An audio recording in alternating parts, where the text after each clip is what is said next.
Di zaman Nabi SAW, ikhwatu fiddin yang dimuliakan Allah Azza wa Jalla, kebanyakan orang yang masuk Islam itu adalah orang-orang Nasrani dibandingkan orang Yahudi. Jadi orang-orang Yahudi itu ada yang masuk Islam tapi tidak sebanyak Nasrani, karena orang Nasrani itu diberikan kelembutan hati. Kita lihat saja kisah ketika Nabi SAW menyurati beberapa raja Nasrani. Nabi SAW pernah menyurati 3 raja Nasrani di zamannya. Pertama, Raja Romawi yang disebut dengan Muqawqis, Herakli. Raja Romawi yang disebut dengan Herakli atau Kaisar. Kemudian yang kedua, Raja Najasyi yang namanya Ashama ibn Afjur. Kemudian Raja Mesir yang disebut dengan Muqawqis. Kita tahu bahwa di antara 3 raja ini, yang pertama masuk Islam siapa? Najasyi. Najasyi masuk Islam. Ketika dapat surat saja dia langsung kemudian masuk ke dalam Islam, Ashama ibn Afjur ini. Dan baik Islamnya sehingga ketika wafatnya Nabi SAW mensalat gaibkan Raja Najasyi. Kemudian yang kedua, Raja Muqawqis.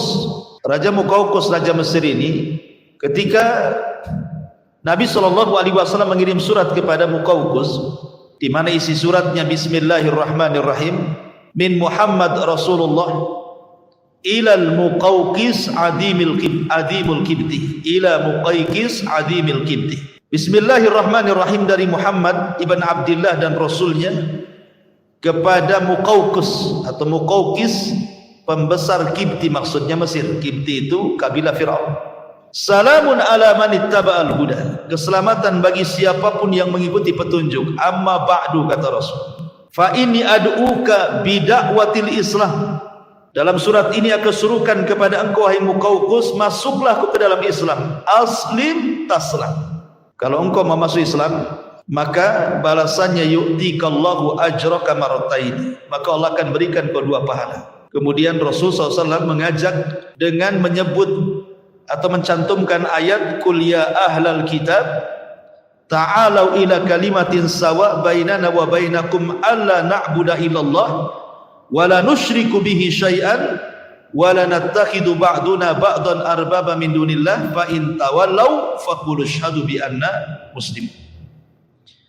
Katakan ya Muhammad kepada ahli kitab Yahudi dan Nasrani itu, kemarilah bersatu kepada kalimat yang sama antara kami dengan kalian, tidak boleh menyembah kecuali kepada Allah dan tidak menyekutukan Allah dengan apapun. Ketika Muqawqis ini membaca surat ini, Muqawqis ini dia memuliakan suratnya Rasul, tidak seperti orang-orang Persia. Orang Persia dirobek suratnya Rasul, bahkan dibunuh yang membawa suratnya. Makanya Rasul murka kemudian mendoakan kehancuran Persia. Setelah didoakan Nabi SAW kehancuran Persia, maka tidak ada Persia sampai hari ini, bahkan sampai kiamat. Ya, kualat dengan doanya Nabi. Tapi Muqawqis ini dia berdialog dengan pembawa surat yang ketika itu yang membawa surat adalah Hatib bin Abi Balta'ah. Jadi kata Muqawqis, kata Hatib bin Abi Balta'ah kepada Hatib ini, ya Hatib, ma mana sahibuka in kana nabiyyan an yad'u ala man akhrajuhu min biladihi fayusallitullahu alaihi musuh. Katanya Muqawqis ini kepada siapa? Hatib bin Abi Balta'ah yang bawa surat. Apa yang mencegah nabimu untuk menyeru kepada orang-orang yang telah mengusirnya, maksudnya orang-orang Mekah, agar Allah Subhanahu wa ta'ala tidak kuasakan kepada mereka keburukan? Maka Hatib cerdas, dia membalas dengan balasan terbalik dan mengatakan, lalu apa juga salahnya Isa bin Maryam, katanya. Kenapa dia tidak berdakwah kepada orang-orang yang merencanakan pembunuhan kepadanya, supaya tidak tertimpa apa yang kita saksikan kepada mereka?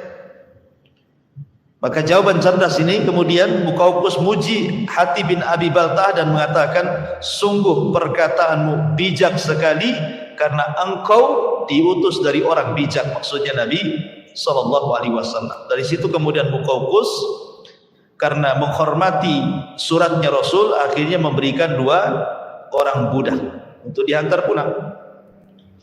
Pertama Maria Kiptiah yang kemudian digauli Rasul dan punya anak namanya Ibrahim. Kemudian yang kedua sirin yang kemudian dihadiahkan Rasul kepada Hasan ibn Thabit, juru bicaranya. Dalam riwayat, Muqawqis memberikan dokter spesialis, suruh tinggal bersama Nabi. Jadi kalau Nabi sakit, nanti dokter ini yang merawatnya. Tapi Nabi SAW malah menyuruh balik lagi dokter itu.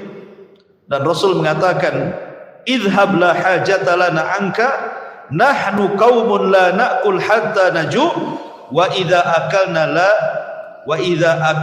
la nasbah. Pergi kau pulang lagi ke Mesir sana. Kami ini kaum yang tidak pernah makan kecuali lapar, dan apabila kami makan kami akan berhenti sebelum kenyang, kata Rasul. Artinya ini Rasul SAW mengatakan apa? Bahwa kami ini diajarkan kesehatan. Coba antum lakukan kaidah ini, makan setelah lapar, gitu ya. Kemudian, jadi kalau ingin makan tuh nunggu lapar dulu. Nanti ketika makan sebelum kenyang berhenti. Itu kesehatan. Ya, walaupun secara lafaz hadis ini memang dhaif, tetapi secara makna benar gitu ya. Karena bagaimanapun perut ini perlu tiga isi kan. Sepertiga untuk makanan, sepertiga untuk minuman, sepertiga untuk bernafas. Jangan semua dimasukkan makanan, menggap-menggap lah kan gitu.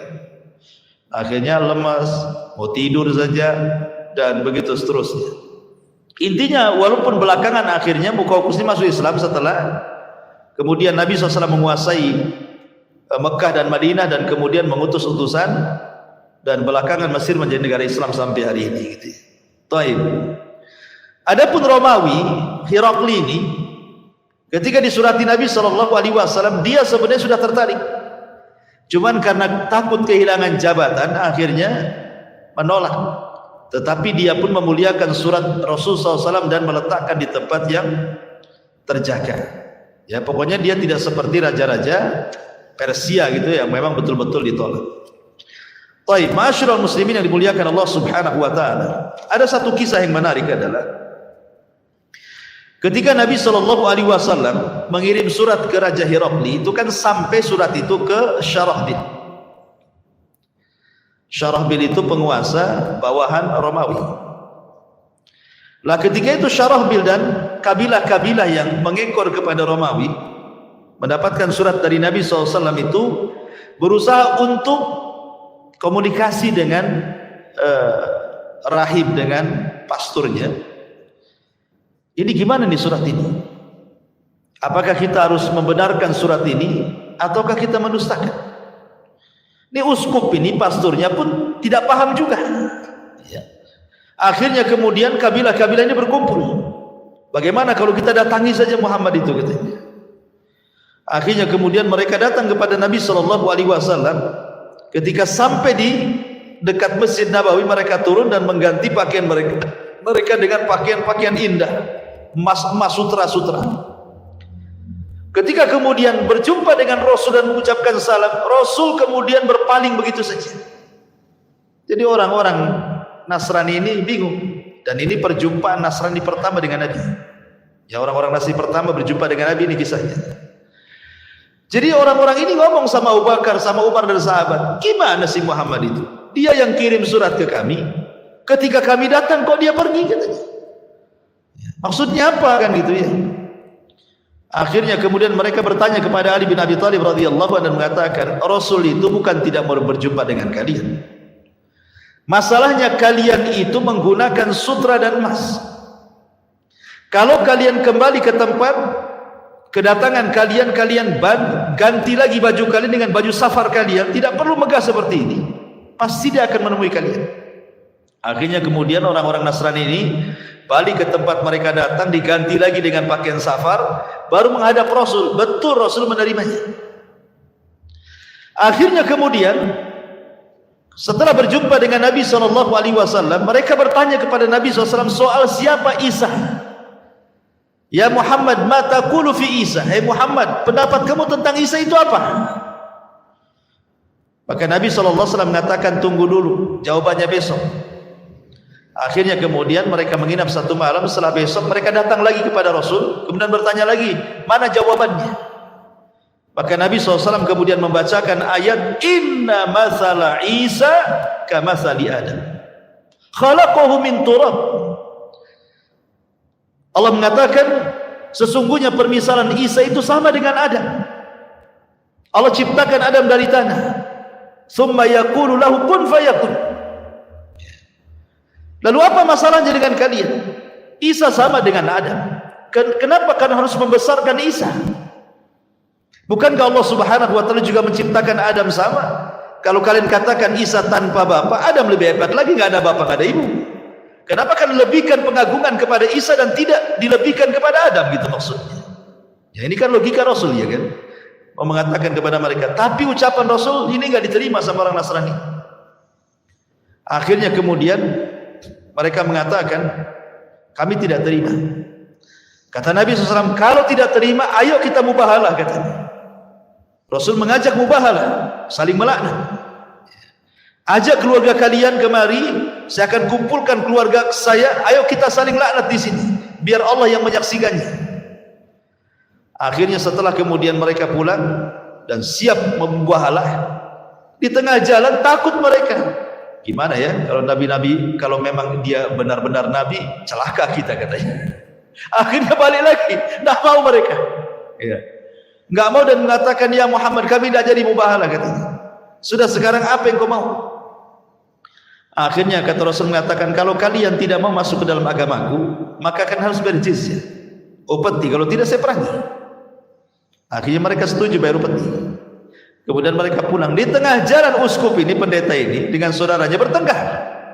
Ya.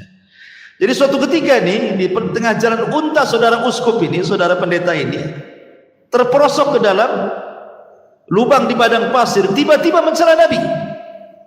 Ya. Maka sang uskup, sang pendeta mengatakan, jangan kau cela dia, jangan kau cela dia. Kemudian saudara yang mengatakan heran, kenapa kau membela dia? Ya. Kemudian kata uskup mengatakan, karena saya mengetahui dia seorang nabi, saya yakin dia nabi katanya. Loh kalau engkau memang mengakui dia nabi, kenapa engkau tidak ikut dia katanya kan? Kenapa ikut kami? Ikut aja sana katanya. Akhirnya kata pendeta, ya tidak bisa lah. Kalau saya ikut dia, marwah saya taruh di mana? Saya ini pemimpin kau. Kalau saya ikut agama Muhammad, saya jadi orang biasa katanya. Saya nggak jadi pendeta lagi katanya. Lihatlah pendeta-pendeta yang masuk Islam kan jadi orang biasa kan. Kecuali belajar agama jadi ustadz kan gitu ya. Ya harus mulai dari awal lah kan begitu. Akhirnya kemudian saudaranya ini malah marah. Oh itu yang menghalangi engkau membenarkan hidayah katanya. Kalau begitu biar aku yang masuk Islam katanya. Dia yang masuk Islam, dia ke Madinah, dia pula yang masuk Islam. Coba ya, kan? Dia oleh yang mencela Islam, dia pula yang masuk Islam. Tapi intinya bahwa kisah ini, di sini bagaimana Nabi SAW ada hubung kait dengan orang-orang Nasrani, ya kan? Intinya di situ. Kemudian yang kedua, pembahasan yang kedua, hubung kait Nabi SAW dengan Nabi Isa. Apa hubung kait Nabi SAW dengan Nabi Isa?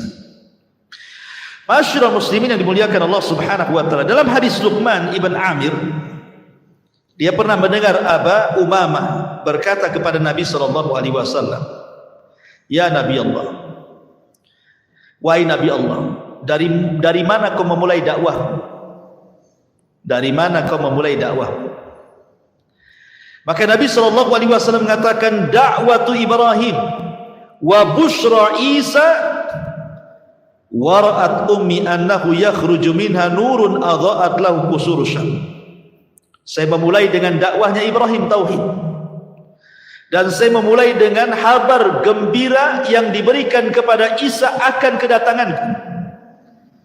Dan waktu ibuku sedang melahirkan keluar cahaya, yang cahaya melesat ke istana-istana yang ada di Syam dan menerangi istana itu. Sini kata Nabi SAW mengatakan, wa bushra Isa, aku memulai karena Isa sudah dihabar gembirakan akan kedatangan diri. Dan Nabi SAW menjadikan Isa itu sebagai persaksian yang menjamin orang masuk surga. Kata Nabi SAW, man qala asyhadu an la ilaha illallah wahdahu la syarika lah wa anna Muhammadan abduhu wa rasuluh wa anna Isa Abdullah wa rasuluh wa kalimatuhu alqaha ila Maryam wa ruhum minhu wa annal jannata haqqun wan naru haqqun adkhalahu Allahu al jannata ala ma kana minal amal. Kata Nabi SAW, siapa yang bersaksi tidak ada sembahan yang berhak disembah kecuali Allah, yang tidak ada sekutu baginya, dan Muhammadlah hamba dan utusan Allah, dan Isa adalah hamba Allah dan Rasulnya, dan kalimat yang diberikan kepada Maryam dan ruh sebagai kemuliaan dari Allah Azza wa Jal, dan meyakini sorga adalah benar, neraka adalah benar, maka dia akan dimasukkan ke dalam sorga sesuai dengan amalannya. Lihat, Rasul menjadikan Isa sebagai persaksiannya. Siapa yang menyaksikan Isa sebagai hamba dan Rasulnya, maka dijamin dia masuk surga. Kemudian juga ketika Nabi SAW Isra Mi'raj, ketika Nabi SAW Isra dan Mi'raj, berjumpa dengan Isa kan di langit berapa? Kedua. Dia berjumpa dengan Isa dan Yahya ibn Zakaria di langit kedua. Dan Nabi SAW mengucapkan selamat kepada mereka, marhaban binabiyyin salih wa akhin salih. Selamat datang nabiku yang saleh dan saudaraku yang saleh. Maka di sini menunjukkan bahwa ada hubung kait antara Nabi SAW dan juga Isa ibn Maryam. Kemudian pembahasan yang ketiga ini yang seru yang kita akan bahas. Ya, kita akan fokus di sini tentang hubung kait Isa dengan umat Islam. Ya, karena ini bicara tentang tanda-tanda kiamat besar. Tanda-tanda kiamat besar. Ma'asyiral muslimin yang dimuliakan Allah Subhanahu wa taala. Di dalam sebuah hadis Nabi SAW bersabda dari Hudzaifah ibni Usaid al-Ghifari. Jadi suatu ketika Nabi SAW itu lewat di kelompok para sahabat yang sedang berbincang. Rupanya apa yang dibincangkan sahabat? Sahabat sedang membincangkan soal kiamat. Jadi Nabi SAW kemudian bertanya, apa yang kalian bicarakan? Sahabat mengatakan, kami sedang membicarakan tentang kiamat yang selalu engkau kisahkan kepada kami. Maka Rasulullah SAW mengatakan, lan taqumas sa'ah hatta tarau qablaha asyra ayat. Tidak mungkin tegak kiamat sampai kalian melihat 10 tanda besar kiamat.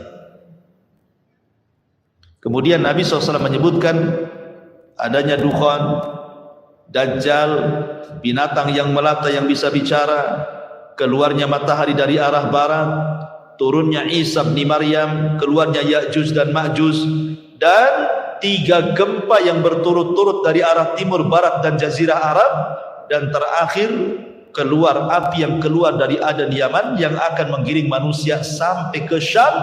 Disitulah kiamat dibangkitkan, kata Nabi. Lah di antara 10 tanda kiamat itu adalah nuzulu Isa bin Maryam, turunnya Isa bin Maryam. Inilah ada hubung kait alaqah Isa dengan umat Islam. Bagaimana kisahnya? Ini yang menarik, ikhwan.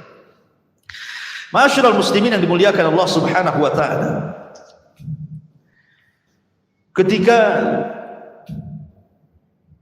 kaum muslimin kebingungan karena tidak ada pemimpin yang bisa memimpin mereka dan dunia sudah kacau,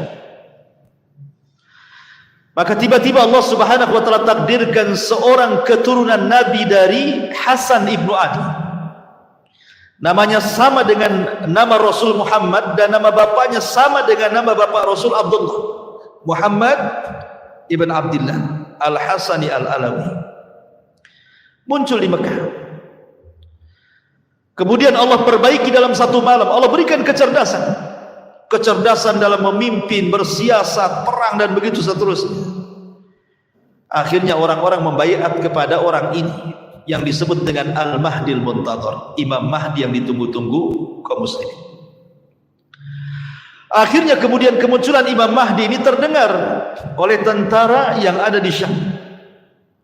Maka mereka pun datang membawa pasukan untuk membunuh Imam Mahdi. Tapi di antara Mekah dan Madinah ada namanya Baida. Tiba-tiba terjadi gempa dan menghancurkan semua pasukan yang hendak membunuh Al-Mahdi. Allah buat gempa dan Allah masukkan di dalam tanah. Itulah tanda yang paling jelas tentang kemunculan Imam Mahdi. Jadi kalau ada orang yang ngaku Imam Mahdi, harus ada tanda yang ini. Kalau belum ada tanda, ada pasukan yang kemudian ditenggelamkan ke bumi oleh Allah di Baida, berarti Imam Mahdi kaleng-kaleng, ya kan? Imam Mahdi ngaku-ngaku. Karena sejak zaman dulu pun sudah ada orang ngaku Imam Mahdi. Sejak zaman dulu. Contoh umpamanya di zaman Imam Malik. Di zaman Imam Malik itu sudah ada orang ngaku Imam Mahdi. Jadi ada keturunan Husain kalau tidak salah di zaman Imam Malik itu memberontak.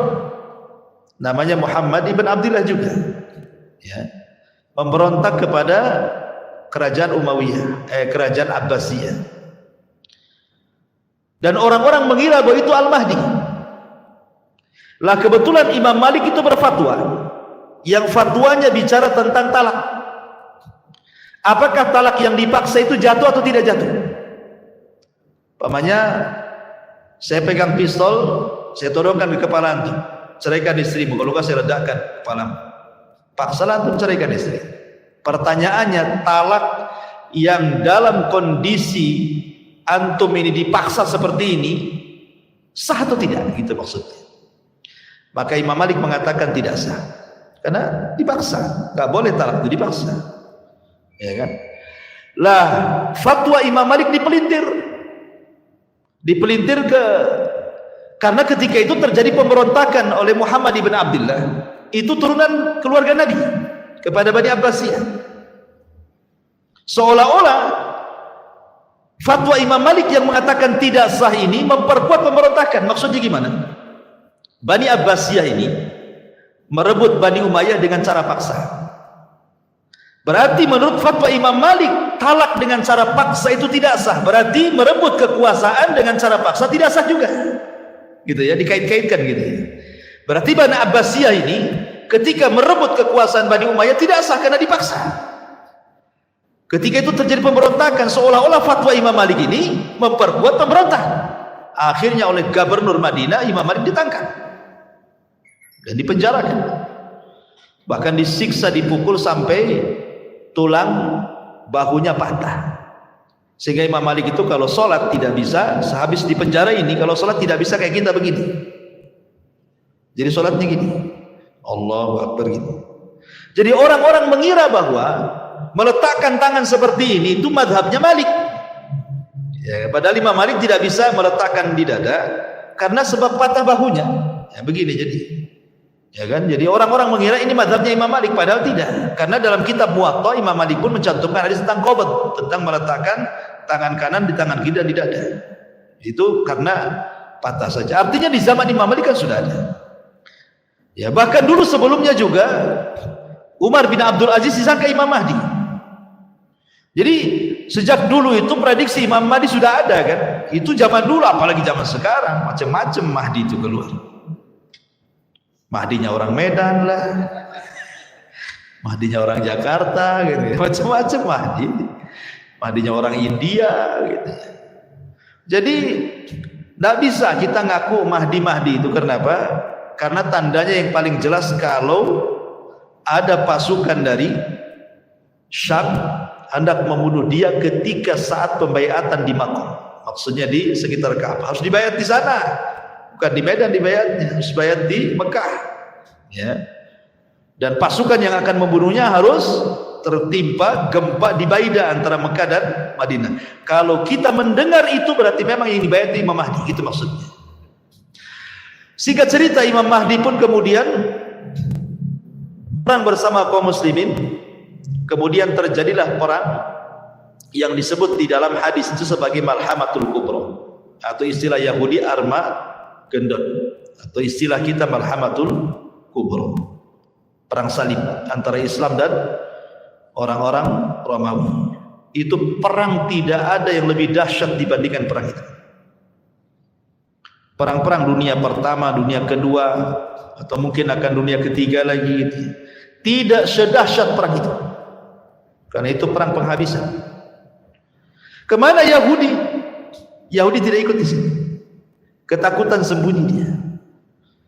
Makanya kemudian ketika Yahudi tidak ikut membantu orang Nasrani, Dajjal keluar, marah kepada orang Yahudi.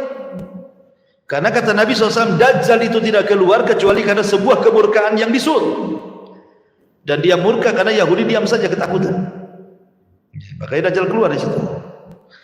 Lah dalam peperangan ini kan kaum muslimin menang. Padahal sebelumnya kaum muslimin bersama orang Nasrani itu ada hubungan untuk menyerbu negara yang bukan ahli kitab, dan mereka menang. Tiba-tiba kemenangan itu diklaim oleh orang-orang Nasrani, maka orang Islam marah dan mengatakan kemenangan ini milik Allah. Makanya kemudian akhirnya terjadi kerenggangan, pembatalan islah, kemudian terjadi perang yang disebut dengan Malhamatul Kubra itu. Singkat cerita, akhirnya ketika kaum muslimin menang, disinilah turun Dajjal. Turun atau Dajjal keluar, bukan turun, muncul Dajjal. Dan Dajjal muncul diikuti oleh 70.000 Yahudi Asfahan, itu pasukan intinya. Kemudian keliling dunia selama 40 hari 40 malam dan berhasil menguasai sebagian besar dunia, menjadi pengikut Dajjal. Lah Al-Mahdi tidak bisa melawan Dajjal dengan pasukan sebanyak itu. Akhirnya kemudian Al-Mahdi ini membawa kaum muslimin untuk sembunyi di gunung. Mereka balik ke Palestina, ke Syam, kemudian sembunyi di gunung bersama kaum muslimin, karena mereka tidak bisa menghadapi Dajjal dan pasukannya. Lah selama mereka bersembunyi itulah akhirnya mereka pun merasa kelaparan, karena bagaimanapun mereka harus makan. Sampai-sampai dikisahkan bahwa kalaulah ada kepala kerbau itu jauh lebih baik dibandingkan punya uang banyak, karena yang mereka hajatkan makan. Harta ghanimah buat apa kalau tidak ada makanan? Tetapi kemudian lama-lama mereka kelaparan, berpikir nih kalau kita tetap bersembunyi di sini, kita mati konyol di sini. Kita harus perang. Kita harus menghentikan kejahatan Dajjal ini. Dia sudah memfitnah banyak manusia, kita harus menghentikannya. Maka sepakatlah pasukan bahwa esok hari mereka akan bertempur melawan Dajjal. Walaupun kekuatan mereka tidak seberapa, tapi minimal ini upaya terakhir mereka untuk melawan Dajjal. Imma nasrun wa imma syahadah, menang atau mati syahid, gitu bahasa. Akhirnya kemudian mereka pun tertidur malam itu dengan sangat pulasnya. Kemudian di waktu menjelang subuh mereka bangun. Kemudian Imam Mahdi memerintahkan muadzin untuk mengumandangkan azan. Saat selepas azan itulah mereka dikagetkan dengan langit yang tiba-tiba gelap. Langit tiba-tiba gelap. Kenapa Allah Subhanahu wa taala gelapkan langit? Rupanya disitulah Allah Subhanahu wa taala hendak menurunkan Isa bin Maryam. Dalam keyakinan ahli sunnah dan keyakinan Islam, Isa itu belum mati. Isa itu ditidurkan kemudian diangkat ke langit, dan itu pendapat jumhur mayoritas ulama. Walaupun ada yang menyelisih seperti Imam Suyuti mengatakan Isa itu mati kemudian diangkat, tapi nanti akan diturunkan lagi katanya. Tapi pendapat yang kuat bahwa Isa itu belum mati, dia hidup, cuma ditidurkan kemudian diangkat ke langit dan akan turun di akhir zaman. Lah ketika Isa turun, maka Isa kemudian turun dari langit kedua bersama dua malaikat yang mengapitnya. Sampai-sampai Nabi SAW menjelaskan, dia memakai mahrudataini, kain semacam kain ihram yang diapit dua malaikat, ya kan? Kemudian juga di mana kain itu mengeluarkan bau minyak za'faran dan misk. Dan apabila kemudian wajahnya tertunduk ke bawah seperti ini, maka akan menetes air seolah-olah dia habis mandi. Padahal tidak, karena rambutnya keriting kemudian lurus sampai bahu. Dan kata Nabi SAW, warna kulitnya putih kemerah-merahan seperti seolah-olah dia baru keluar dari hammam. Mungkin bahasa kitanya habis sauna lah gitu ya. Jadi bersih Isa itu. Kemudian turun ke bumi. Di mana turunnya Isa? Isa turun di sebuah menara di sebelah timur Damaskus. Lah menara itu, ma'asyiral muslimin yang dimuliakan Allah Azza wa Jal, Manaratul Bayda yang berwarna putih itu sudah ada. Sekarang ada menaranya. Ada di pasar. Ya, di pasar itu ada menara dan itu sudah umurnya sudah ratusan tahun. Di mana? Di Suriah sana, Damaskus. Ya, panjangnya sekitar ya 15 meteran lebih lah. Di mana Isa itu akan turun di situ. Kemudian setelah Isa turun, maka Isa akan memakaikan baju perangnya. Kemudian setelah dia pasang baju perangnya, kemudian dia menemui kaum muslimin yang ada di gunung yang sedang bersembunyi. Ketika kemudian kegelapan itu hilang, maka mereka melihat di hadapan mereka adalah ruh Allah, ada Isa bin Maryam. Kenapa mereka mengenal Isa? Ya dari ciri-ciri yang disampaikan Nabi akan tentunya. Bahwa ini adalah Isa. Maka kemudian Isa bin Maryam pun mulai mengusap wajah-wajah dari kaum muslimin yang tersisa yang ada di atas gunung itu. Kemudian Isa bin Maryam menyebutkan tentang derajat mereka di surga. Subhanallah. Beruntunglah orang-orang yang diusap mukanya oleh Isa, karena Isa menyebutkan tentang derajat mereka di surga. Setelah itu kemudian qomat pun dikumandangkan. Maka Imam Mahdi meminta Isa untuk menjadi imam. Tapi Isa tidak mau dan mengatakan, kalian jauh lebih baik dibandingkan aku. Maksudnya umat Islam jauh lebih baik dibandingkan umat Nasrani. Sebaiknya kalian yang jadi imam. Akhirnya kemudian Imam Mahdi pun memimpin salat dan Isa salat di belakang Al-Mahdi dan kaum muslimin. Selesai salat, maka Isa kemudian membariskan pasukan kaum muslimin. Kemudian kata Isa bin Maryam, aku berikan kalian 3 pilihan. Aku berikan kalian 3 pilihan. Pilihan yang pertama, aku akan berdoa kepada Allah agar Allah Subhanahu wa taala memunculkan tentara-tentara yang bukan kalian. Biar tentara-tentara itu yang akan membunuh Dajjal dan para pengikutnya.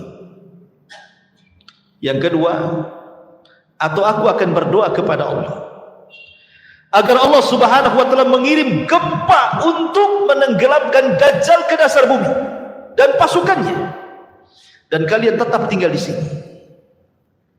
Kemudian yang ketiga, atau kalian siap berjihad dan aku pimpin perang. Maka kaum muslimin ketika itu berpikir tentu yang ketiga lebih utama. Karena mereka berpikir bahwa Dajjal sudah merusak, mencelakakan keluarga mereka, memfitnah kaum muslimin. Masa kita diam saja?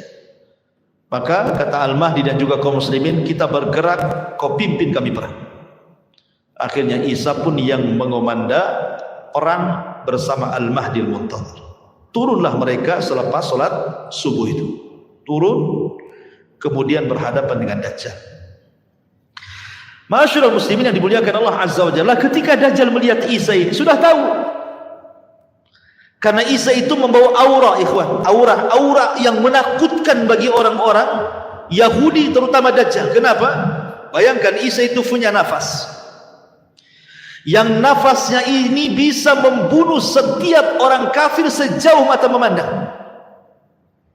Jadi kalau Isa meniup dengan nafasnya, maka sejauh mata memandang tidak ada orang kafir kecuali mati. Baik dia memandang ke arah kanan, ke arah kiri, ke arah depan, ke belakang, kalau dia meniup dengan nafasnya, maka tidak ada orang yang kafir yang selamat dari nafasnya sejauh mata memandang. Gimana orang tidak takut? Ya. Maka ketika Dajjal kemudian melihat Isa bin Maryam, yang tadinya Dajjal itu sok sakti kan itu, gimana tidak sakti Dajjal itu? Dia ngomong sama bumi tumbuh, dia ngomong sama langit hujan, dia ngomong sama kuburan hidup walaupun setan gitu ya. Tetapi kan Dajjal diberikan kesaktian oleh Allah Azza wa Jalla. Tapi ketika melihat Isa, ketakutan dia, bergetar. Akhirnya kemudian dia pun lari. Maka Isa pun mengejar Dajjal. Lari ke utara, dikejar ke utara, lari ke selatan, dikejar ke selatan, barat. Pokoknya dia tidak bisa lari. Sampai ketika Dajjal sampai di sebuah tempat yang disebut dengan Babilun dalam riwayat. Babilun sekarang jadi kota tercantik di Israel. Ya, karena Dajjal itu dia keluar di tempat yang mayoritas Syiah dan akan terbunuh di tempat yang mayoritas orang Yahudi. Keluarnya di mana? Khurasan. Khurasan di mana? Irak. Dan akan mati di Babilun. Babilun di mana? Israel. Seolah-olah ada hubung kait Syiah dengan Yahudi kan? Ya. Lah ketika Dajjal sampai di Babilun ini, kemudian sudah tidak bisa lagi menghindar dari Isa bin Maryam. Apa dalam riwayat itu? Yadubbu kama yadubul milh. Kalau kita ambil garam, kemudian kita letakkan di air, tentu garam itu akan mencair. Maknanya Dajjal ketika melihat Nabi Isa itu keringatan dari atas kepala sampai ke bawah. Dia kan manusia, sama dengan kita manusia. Ya, keringatan, ketakutan menggigit. Tidak bisa apa-apa, hilang kesaktiannya. Akhirnya kemudian ketika Dajjal betul-betul ketakutan, Isa mengambil tombaknya, kemudian langsung melemparkan ke dalam badan Dajjal, dan matilah Dajjal dengan tombaknya Isa bin Maryam. Ketika Dajjal mati, dicabut tombaknya, darahnya masih ada di ujungnya, kemudian diangkat ke atas, memberitahu orang-orang Yahudi bahwa Dajjal sudah mati, dan memberitahu kepada kaum muslimin bahwa kita sudah menang. Maka kaum muslimin ketika melihat pimpinan mereka Dajjal mati, orang-orang Yahudi dan para pengikut Dajjal ketika pimpinan mereka mati, mereka pun tunggang langgang dikejar kaum muslimin. Tidak ada satupun tempat persembunyian kecuali memberitahu. Kalau orang Yahudi sembunyi di batu, kata batu, "Hei Muslim, nih di belakang ada Yahudi, bunuh dia." Kalau dia sembunyi di balik pohon rambutan, kata rambutan, Muslim nih, di balik pohon saya ada Yahudi, bunuh dia. Tidak ada satupun tempat persembunyian kecuali dikasih tahu. Alamat kiamat, ikhwan. Ya. Maka ketika itu, ma'asyiral muslimin yang dimuliakan Allah Azza wa Jalla, Dajjal mati. Kemudian orang-orang Yahudi sebagian mereka menyerah, sebagian mereka lari bertunggang langgang bersembunyi, sebagian mereka dibantai, dibunuh, dan begitu seterusnya. Maka setelah kemudian Dajjal meninggal, maka Isa kemudian meminta kepada seluruh ahli kitab, baik Yahudi ataupun Nasrani, agar mereka masuk Islam. Kalau tidak, maka mereka akan mati. Pilihannya cuma dua, masuk Islam atau mati. Ya, tidak ada jizyah. Ya, kalau di zaman Rasul ada jizyah. Kalau anda tidak masuk Islam nggak apa-apa, tapi bayar upeti. Kan begitu ya? Hatta yu'tul jizyata ayyadi wa musagir. Tetapi di akhir zaman tidak ada lagi jizyah. Makanya dalam riwayat, di antara Muhammad Isa itu, di antara tugas Isa selain membunuh Dajjal adalah meletakkan jizyah. Tidak ada lagi jizyah, tidak ada lagi upeti. Yang ada cuma dua pilihan, masuk Islam atau mati. Dari situlah tidak ada satupun ahli kitab kecuali masuk Islam. Tidak ada satupun ahli kitab kecuali masuk Islam. Dan ini disyaratkan dalam Al-Quran, wa in min ahlil kitab illa la yu'minanna bihi qabla mauti. Dan tidak ada satupun ahli kitab kecuali akan beriman kepada Islam lewat Isa sebelum kematiannya. Semua masuk Islam. Ya. Lah ketika kemudian semua masuk Islam, apa yang terjadi? Walau anna ahlal qura amanu wattaqau la fatahna alaihim barakati minas sama'i wal ardh. Kan begitu. Kalau penduduk negeri itu beriman dan bertakwa, maka berkah dari langit dan dari bumi Allah buka selebar-lebarnya. Ketika bumi tidak ada orang kafir, semua muslim, apa yang terjadi? Berkah bumi. Langit hujan, kemudian bumi menumbuhkan tumbuhannya. Sampai-sampai dikisahkan, ada orang masuk ke cangkang buah delima itu, bisa 10 orang masuk ke cangkangnya. Anda bisa bayangkan sebesar apa tuh delimanya itu.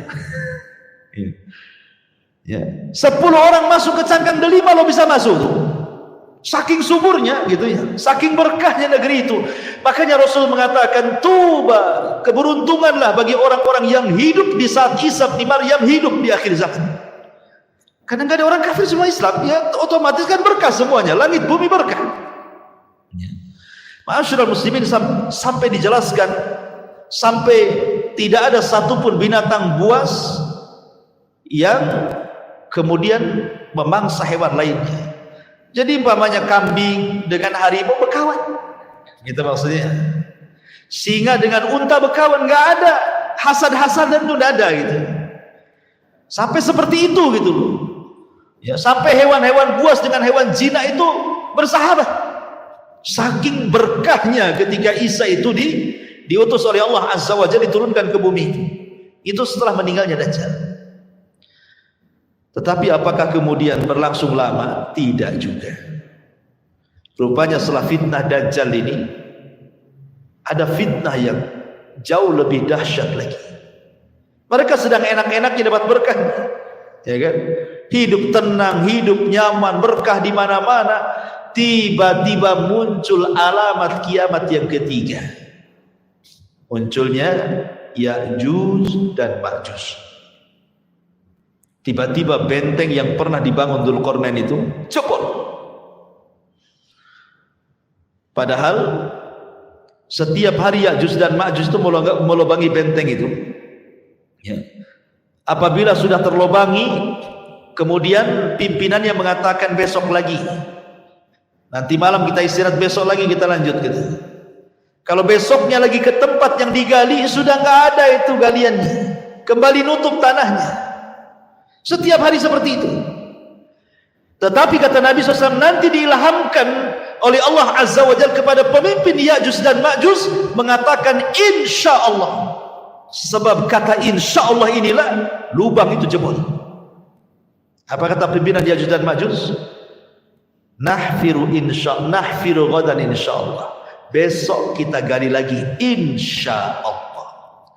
Gara-gara insya Allah ini, besoknya lubang itu tetap utuh dan tidak kembali. Mereka gali lagi sampai akhirnya mereka berhasil melubangi benteng Dzulqarnain.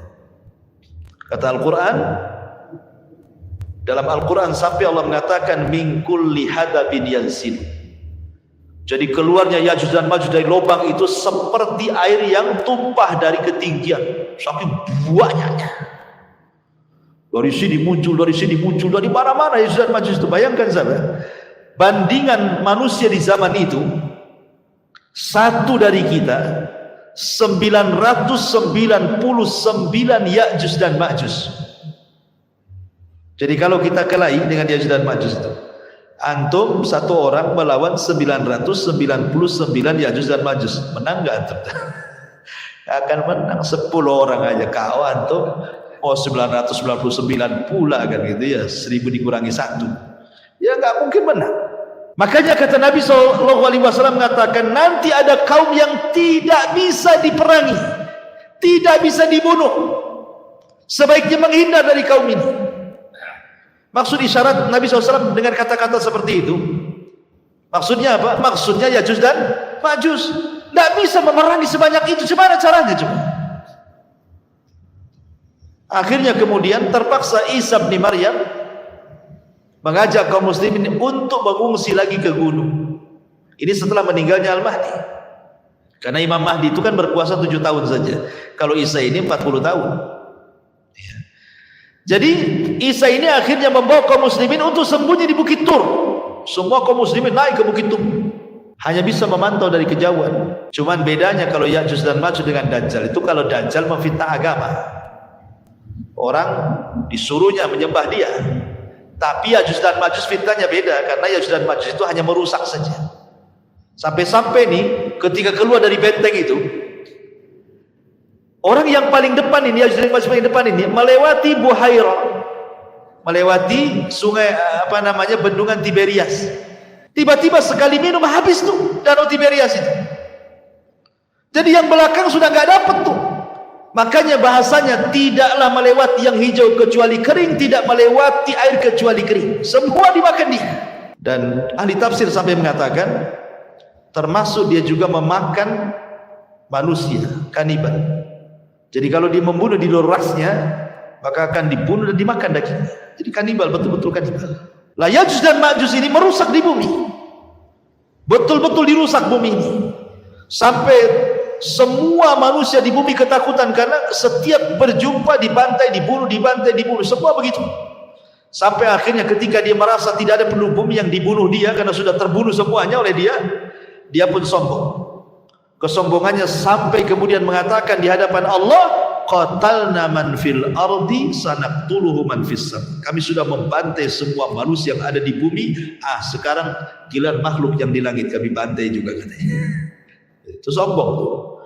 Akhirnya mereka pun mengarahkan panah, tombak, kemudian dilesakkan ke langit. Subhanallah, sedot panah dan tombak itu sampai di balik awan. Wa makaru makran wa makarna makran wallahu khairul makirin. Silakan kau buat makar. Allah punya makar sendiri. Dan sebaik-baik makar adalah makar Allah. Akhirnya panah itu tidak kembali lagi. Tombak yang dilempar tidak kembali lagi. Sudah tidak nampak di balik awan itu. Tapi Allah buat makar rupanya, sengaja tombak dan panah itu dibalikan ke bumi dan ujung-ujungnya seolah-olah ada darah yang menetes.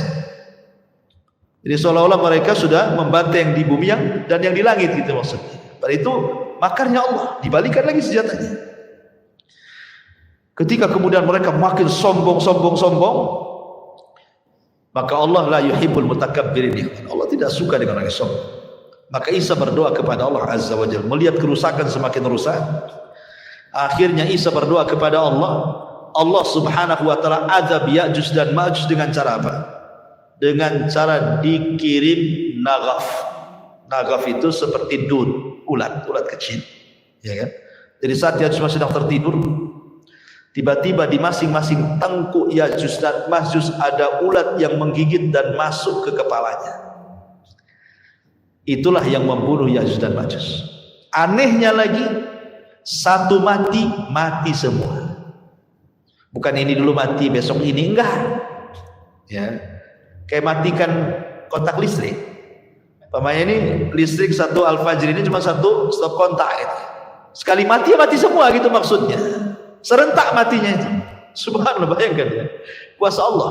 Ya. Serentak matinya. Hari itu mati semua Ya'juj dan Ma'juj. Anda bisa bayangkan kalau jumlah Ya'juj dan Ma'juj satu dibanding 999, sebanyak apalah bangkai Ya'juj dan Ma'juj yang ada di bumi itu?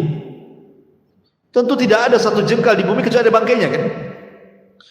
Makanya kemudian Isa berdoa lagi untuk supaya Allah membersihkan bangkai-bangkainya. Turunlah kemudian burung-burung sebesar unta, kemudian melempar jasad-jasad itu entah berantah kemana, ke laut mana, sampai betul-betul bersih. Namun ada sisa-sisanya. Karena yang ketiga itu yang paling beruntung apa? Hewan-hewan pemakan daging. Dengan jasadnya, bangkainya, Ya'juj dan Ma'juj yang paling untung hewan-hewan pemakan daging kan. Banyak makanannya dia. Di mana-mana Ya'juj dan Ma'juj kan gitu.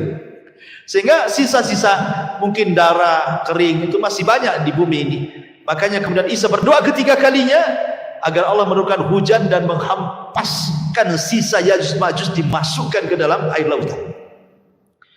Lah betul-betul akhirnya bersih bumi itu. Akhirnya kemudian Isa pun turun bersama kaum muslimin, kemudian sempat melakukan haji dan umrah, dan selepas itu kemudian meninggal dunia. Adapun apakah Isa menikah atau tidak, ini masalah khilaf para ulama, dan pendapat yang kuat tidak menikah.